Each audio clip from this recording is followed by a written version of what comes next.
Hi everyone, welcome back to my channel. Friends, આજે હું મખાનાની એક સરસ મજાની રેસીપી તમારી સાથે લઈને આવી છું. તો અહીં મેં એક કઢાઈ લઈ લીધી છે. કઢાઈમાં મેં થોડું ઘી ઉમેરી લીધું છે. તો ઘી આપણું સરસ ગરમ થઈ જાય એટલે આપણે તેમાં મખાનાને એડ કરી દેવાના છે. તો અહીં મેં 100 ગ્રામ જેટલા મખાના લઈ લીધા છે.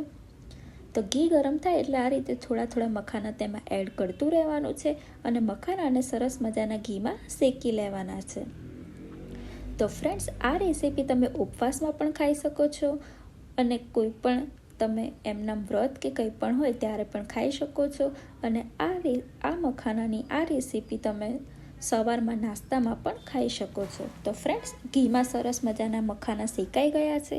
તો હવે મખાનાની અંદર મેં બ્લેક સોલ્ટ અને બ્લેક પેપર એડ કરી દીધું છે, એટલે કે કાળા મરી, અને મેં કાળું સંચળ જે આવે છે તે એડ કરી દીધું છે.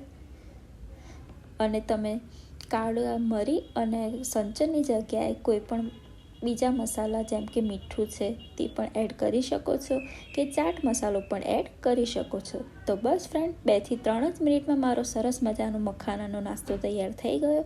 આ ચટપટા મખાના ખૂબ જ મજા પણ આવે છે ખાવામાં અને હેલ્ધી પણ હોય છે. તો તમને મારો આ વિડીયો પસંદ આવ્યો હોય તો વિડીયોને લાઇક, શેર, કમેન્ટ કરી દેજો અને ચેનલને સબસ્ક્રાઈબ કરવાનું ના ભૂલતા. Thank you.